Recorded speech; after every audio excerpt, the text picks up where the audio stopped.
Hey guys, it's Saria. Welcome back to my channel and a very exciting video.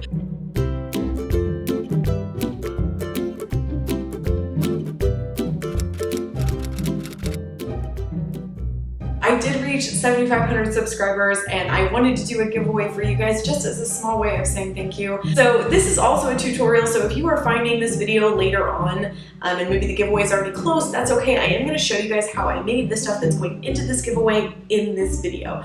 So those of you who've been with my channel for a while, you know I'm not the biggest Nightmare Before Christmas fan. I do appreciate the film, I just am not a huge fan of it. But the one scene that I do really like is the one where Sally's like mixing the potion bottles and she's like making the poison. And I've wanted to make those little poison bottles for a while, in addition to a set of ears inspired by that. So, I don't know how well you guys can see it behind me, but there are the potion bottles there. I'll be sure to give you guys a close-up, and then also the ears. These have a very weathered look to them. I also incorporated the dress or the fabric of Sally's dress into the bow of the ears. Just tried to really tie in the elements to where these are, I think they're very easily recognizable as Nightmare Before Christmas. So for this giveaway, how you enter, you need to subscribe to my channel, you need to leave me a comment below telling me how long have you been with my channel. So even if today is the first day that you found me, that's totally okay. You can be honest. If you've been with me since the very beginning, great. If you've been with me for a year, great. 6 months, great. If you have no idea, take a wild guess. Or you can tell me what was the first video of mine that you ever saw, what video brought you to my channel and had you subscribe. I just love getting to know you guys in the comments, so I think that it'll strike kind of an interesting conversation. If you're interested in entering the giveaway, subscribe, follow me over on Instagram, and then leave me a comment below of when you found my channel. My Instagram handle is DreamItDIY, same as my YouTube handle, so super easy to find. In your comment, if you could also leave me your Instagram name, it makes it a lot easier to contact you guys through social media as opposed to trying to contact you through YouTube. Sometimes when I comment back to people, I don't know how well or likely it is that they'll actually see that unless they actively go back and check for it. So this giveaway will run from today, the 19th, to the 30th of October, and then I will announce the winner on the 31st. So on Halloween itself, I will be uploading, actually I'm going to announce the winner on my Instagram account, so if you guys can follow me over there, that is where you will see who the winner is, and then I will contact you if you are the winner. So again, I'm just going to go over the rules one more time. Subscribe, follow me on Instagram, leave me a comment below with your Instagram handle as well as when did you start following my channel. And without further ado, let's jump into this tutorial. So starting out with the bottles, I picked up these 3 bottles. 2 of these, this first one and then this mason jar, are from Dollar Tree. I loved the mason jar, by the way. It was probably my favorite one. And then this one with a latch lid I got for 50% off at Dollar Tree, so it was $1. Now to paint these, I'll be using my Elephant Gray chalk paint. I do not suggest using acrylic paint for this. I do not think that you will get a good coverage, and I think it will probably just be frustrating. So using the Elephant Gray chalk paint, this does take 2 coats. I'm using just a Dollar Tree sponge brush and then just trying to get a pretty even coat on the first time, knowing that I am going to have to go in a second time. If you like this kind of see-through look, then you actually could just do 1 coat. I just wanted it very evenly covered, and I didn't really want you to be able to tell that it was necessarily glass. So I did this on all 3 of my jars, also painting their lids. Now I did remove the cork from the one that looks like a bottle, and I set that off to the side because I obviously didn't want to paint the cork. This next item was done kind of on a whim, but I had this little Dollar Tree blue spoon with holes in it, and I decided to add this to the collection just because it matches Sally's little spoon that she uses when she makes the poison. I did want to show you guys, this is what it looked like after 1 coat, where you can still see some glass poking through and it is pretty streaky, so I did go ahead and do a second coat on all of the bottles. Now after doing 2 coats, by the way, you want to totally let it dry. I waited a few hours between the 2 coats. I'm going to go ahead and just stress it. So this is again just using more chalk paint. For this step you probably could use acrylic paint because it is just distressing and you already have that base coat down. But I'll be using mineral chalk paint, moss chalk paint, and ink chalk paint, all in the brand Waverly. And what I'm doing is taking this bristled brush where all of the bristles kind of stick out and are kind of uneven. uneven, and I'm doing this effect called dry brushing. I've done this on my channel before, but if you don't know what dry brushing is, basically you dip your brush in just a little bit of paint and then you wipe the excess off on something else before painting, and then you are just using like the bare minimum of the paint on your brush. I'm going to zoom in just so you guys can really see what I'm doing. This is that green moss color. I thought that this really gave it some dimension and texture and added an extra element to it. Again, what I would go for if you're trying to use acrylic paint, maybe just because that's easier for you, I would just do that kind of grayish mineral color. It's kind of like a taupe, a black color, and then a moss green color. Now with the black, I do like to edge the spoon specifically. I will do the same thing with the jars, but I'm taking the I'm taking the black and I'm specifically rubbing it on the edges of the spoon. I don't know if you guys can tell in the camera, but it really does bring out the dimension of the spoon and not make it look so flat. And then this is what the spoon looked like when it was all done. Not bad for Dollar Tree. Now for the jar, this one was probably my favorite one. I thought it came out so good because the mason jar lid has these little lines on it that made it look so much like the one in the movie. It made me so happy. But I'm going in with the exact same colors, exact same technique. I love dry brushing. It just adds some really great texture to the whatever you're painting, but it's also so easy. This requires no artistic skill at all. Just practice.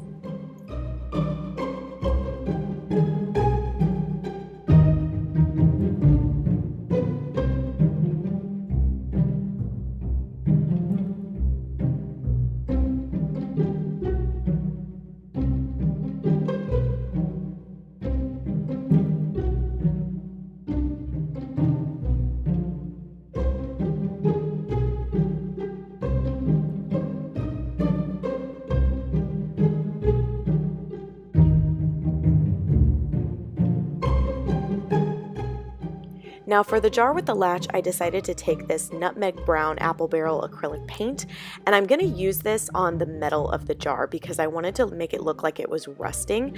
I did lose the footage of me actually painting it, but I mean I just literally just messily painted it like this. And I didn't really worry about it being perfect because if you guys have ever seen anything rust, the rust actually drips off of the metal, so it can kind of be everywhere. This made this jar look so much cooler and more like antique looking, I guess, or old and gross, whichever term you prefer. The final step is after that's all dry, I printed off these little labels. I did measure them, and I'll go ahead and link them in the description box below for you guys, but I found these free online. I did not make these. Somebody else did, but I'll be honest, I don't know who because I just found them in a random Google search on Pinterest.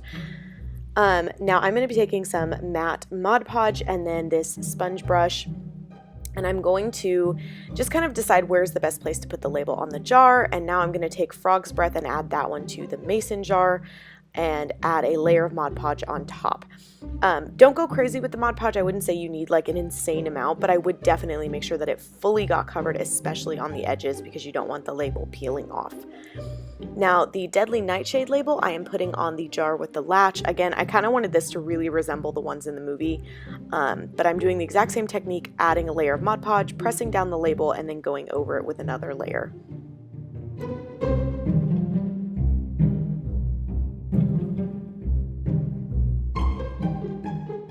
Now, in all honesty, this last bottle doesn't totally resemble the one that's in the movie, but I thought that this one actually looked cooler, so that's why I went with it. And then again, same technique, Mod Podge, label, Mod Podge.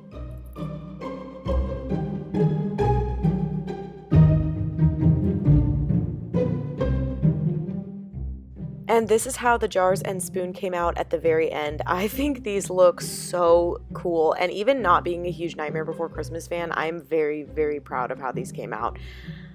And next, let's move on to the ear tutorial.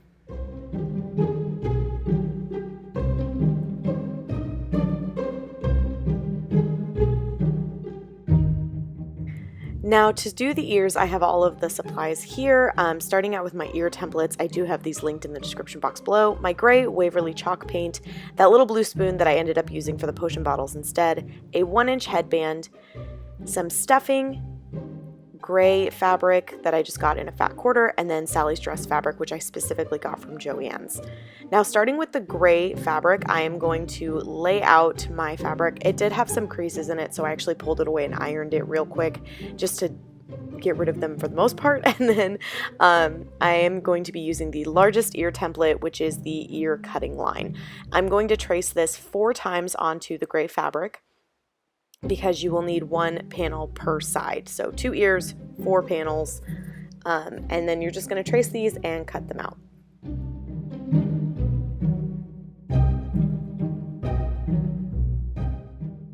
Now, taking the foam and batting templates, I'm going to trace these onto cardboard.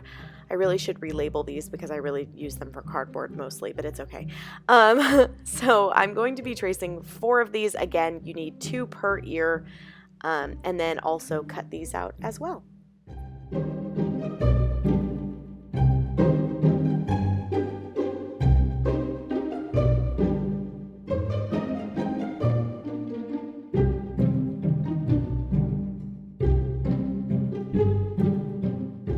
Now, most of you have probably seen this method on my channel before. This is how I do no-sew ears for the most part. I'm going to lay my cardboard down on top of my fabric, and then I'm going to fold up my fabric and tap it down into the hot glue that I just laid down. If you are worried about burning yourself, I have shown in other videos how to use some tweezers. I actually might be grabbing them right now. We'll see. And you're just going, oh, there's my child's hands. Everybody say hi, Kala. But I'm just folding up the fabric and then just tapping it down into that hot glue.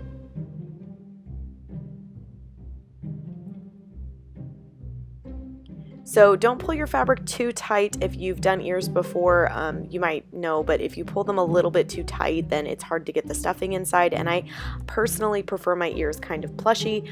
I do have like 50 ear tutorials on my channel at this point, guys, so if you're looking for any specific method or type or way to make ears, there's a good chance it's on my channel. So I will link the playlist at the end of this video just to make sure that you guys can see them if you'd like.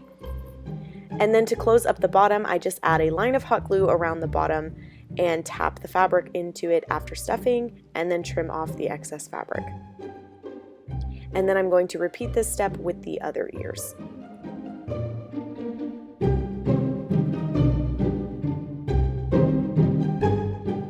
Now that I have 2 halves of an ear, I'm going to hot glue these together. So I add a very generous amount of hot glue, but I do really try to keep the hot glue centered on the cardboard. This stops it from oozing out of the edges and just keeps the ears nice and clean.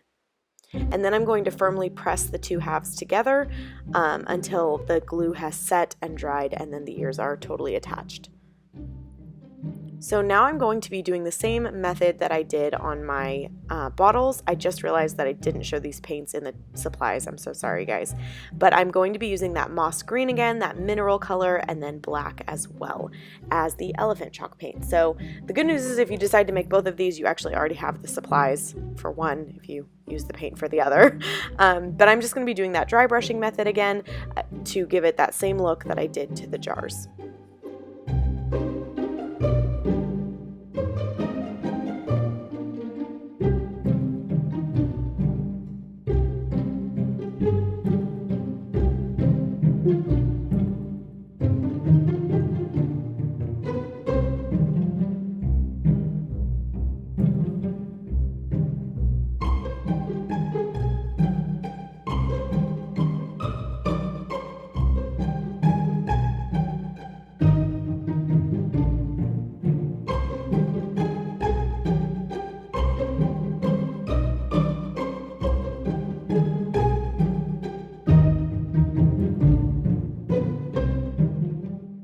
I did want to show you guys a close-up of how much of a difference dry brushing makes, especially this black.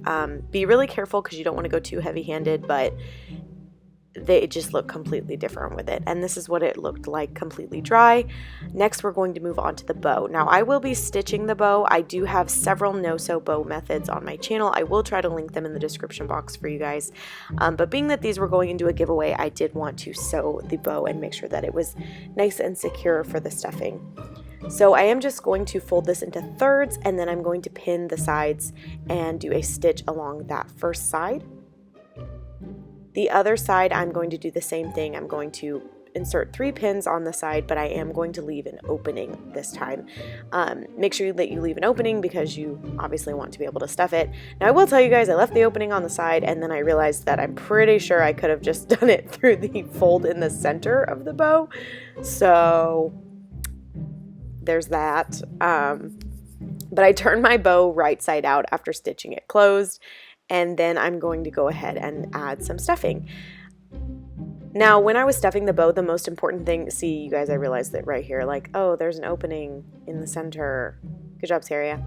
Anyway, so I'm going to take my stuffing and I'm just going to make sure that I am really working it into the corners of the bow to make sure that it maintains the bow shape that I want.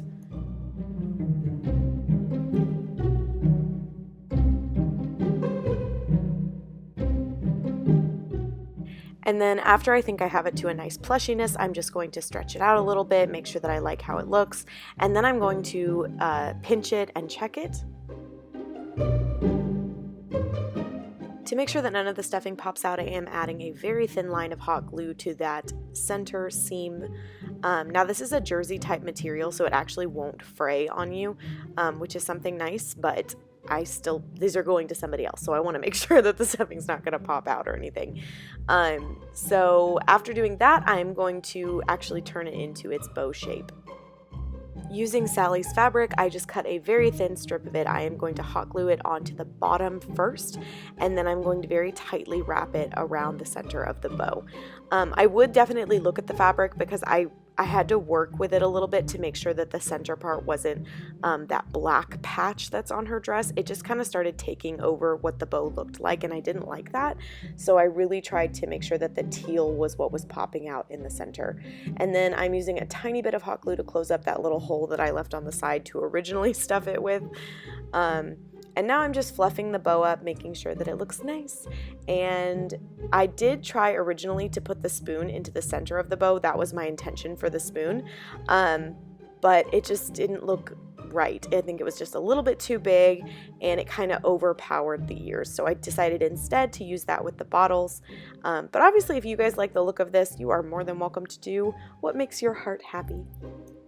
So now we're going to switch back to the ears and finish these up. So I'm going to be using my Rust-Oleum white chalk paint. I like chalk paint so much, guys, because it just gives a really thick coat of paint, and then usually you don't have to go in with, 3, 4, or 5 coats. I'm going to use a pencil just to sketch out the basic label that I want on each ear, and I did decide to go with Wormswort and Deadly Nightshade. Those were the two that I wanted to put on the ears. I'm just going to be using that white chalk paint and then a flat artist brush.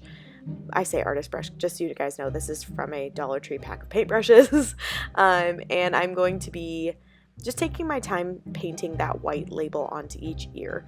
Now again, the good thing about this ear design is that if you are not an artist, I still truly think you can do this, just because the labels in the image are not perfect. They're a little bit kind of wonky because of that Tim Burton art style. So I definitely think that you can make this look exactly how you want it to, even if you don't feel that you're an artist.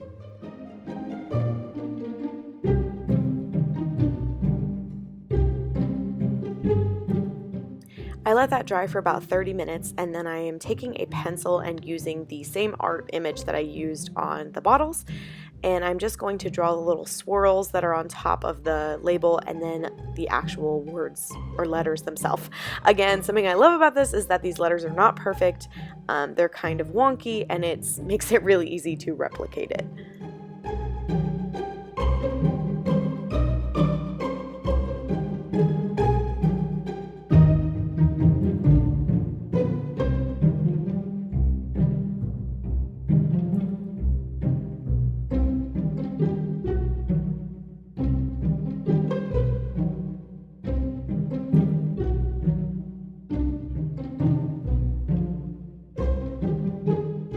After going in with my pencil, I am going to take a fine-tipped black paint pen, go over the lettering, the swirls, and then also draw a circle around the label itself. That just gives it a really finished look.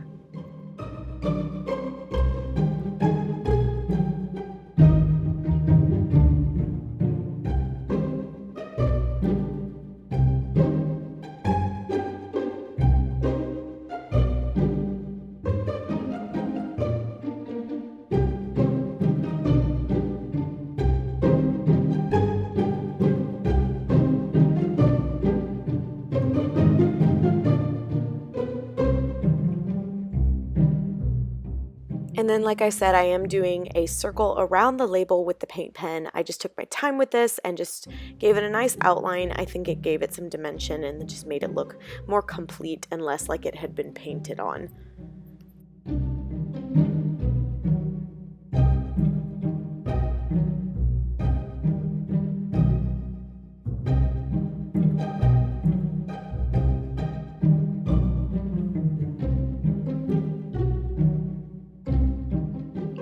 Now for the trim on the edge of the ears, I am going to be using this black pom-pom trim. This is one of my favorite trims to use on ears. I think it just looks so nice, pretty much with any design. I think the black helped to bring out the words on the label. That's why I went with black. I do get this from Joanns. They have it in an array of colors. And then I'm just adding a thin line of hot glue and tapping down my trim. I do like to work a little section at a time just because I don't want the hot glue to dry before I can get to that section. So you guys are going to see here, I just add a little bit of hot glue to a section and then take the trim and gently tap it down. This is probably where you're at most risk for getting messy. So I personally would suggest less is more with this section of hot glue. The trim has a very easy time adhering to the ear, so I don't think that you need very much to do that. And then I'm going to do the same thing on the other side. Once I have my trim all added, I'm going to go ahead and attach everything to the headband. Now I am using my spacing template. I do have this linked below in the description box if you guys are interested. I use this every single time and I've made so many sets of ears I've lost count. I just think it's a really good way of making sure that your ears are centered on the headband. Now once I have them lined up, I'm just going to add hot glue to the bottom of the ear and then firmly press it down onto the headband. Again, this is a spot where you want to use enough hot glue to where it's very firmly attached to the headband, but you also don't want to make a mess. If you do get hot glue oozing out in spots, you can always take that black trim and add it to the bottom of the front and the back of the ear. Usually that will also look nice in addition to covering up any hot glue mess that might have been made. And then I'm just going to repeat this step on the other side and attach that ear.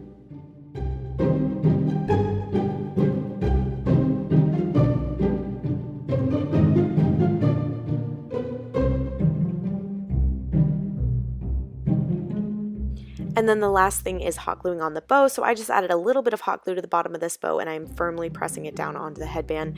Now with this fabric, I would suggest holding it for longer than usual just because it's a very stretchy fabric and it takes a little longer for that glue to set.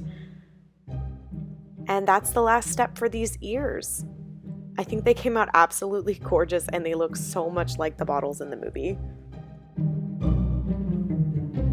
Thank you guys so much for watching. I hope you'll enter this giveaway. Good luck to you all. Thank you for all of your support of my channel. I so appreciate it. Please make sure that you are subscribed because 1, you can enter this giveaway, and 2, you don't want to miss out on the future content that I have coming your way. I'll see you guys in my next video. Bye.